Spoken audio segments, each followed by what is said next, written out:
Naputol nga po mga idol ng Golden State Warriors ang kanilang 2-game lose streak matapos nilang matalo ang Detroit Pistons 107-104. Pero sa kabila ng pagkapanalo, hindi rin naman impressive ang naging performance ni Stephen Curry na nagkaroon ng poor shooting sa pagtatala niya ng 17 points, 10 rebounds sa kanyang 5 out of 21 shooting at 2 out of 40 naman sa 3-point line. Isa pa, kamuntikan pa nga sila ditong mag-choke at mapabayaan ang 18-point lead sa huling 5 minuto. Mabuti na lang at hindi pumasok ang ginawang 3-pointer ni Malik Beasley last second sa game para mapuwersa ang overtime. At dahil sa nangyaring ito, maraming na naman sa mga fans ang hindi ginanahan sa pagkapanalo dahil gaya ng nakalipas na laban, hindi talaga nila kayang magdomina ng tuloy-tuloy at umasa na lamang sila na magmintes ang kalaban, which is hindi magandang sinyales para sa kanilang kupunan.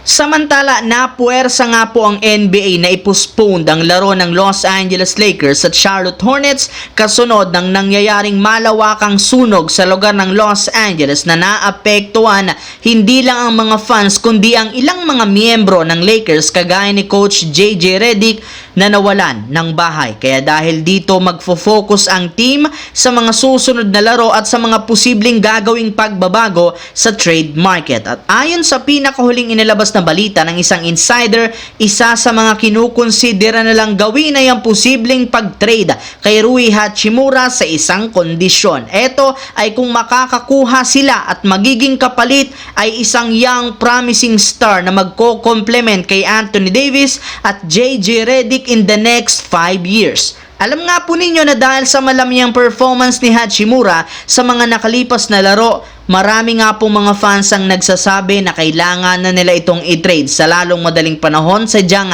hindi rin naman nila ito basta-bastang ipapamigay kung hindi nila makukuha ang kanilang gustong makuha. Samantala, matagumpay ang Cleveland Cavaliers na naipanalo ang pangalawang game ng back-to-back laban sa Toronto Raptors 132-126 sa kabila ng hindi paglalaro ng main star na si Donovan Mitchell, at nagawa nila ito salamat sa pag-step up ni na Evan Mobley na merong 21 points, 11 rebounds, Jarrett Allen at Caris LeVert na parehong 18 points ang naitala, at higit sa lahat si Darius Garland na merong 40 points sa kanyang 14 out of 22 shooting kasama na ang kanyang game-sealing bucket sa huling segundo. Dahil sa pagkapanalo na extend sa 12 games ang win streak at umabot na sa 33-4 ang kanilang record bilang number 1 sa East. Pero sa kabila ng pagiging best team ng Cavaliers, malaki pa rin naman ang duda ni Donovan Mitchell. Ayon dito, bagamat napakaganda ng performance ng Cavaliers ngayong regular season, kini-question pa rin naman ito hanggang kailan nila ito may papagpatuloy. Napagdaanan na rin naman niya ang ganitong klaseng senaryo noon sa Utah Jazz kung saan maaga silang nagdodomina sa regular season ngunit kinapo sila pagdating sa playoffs.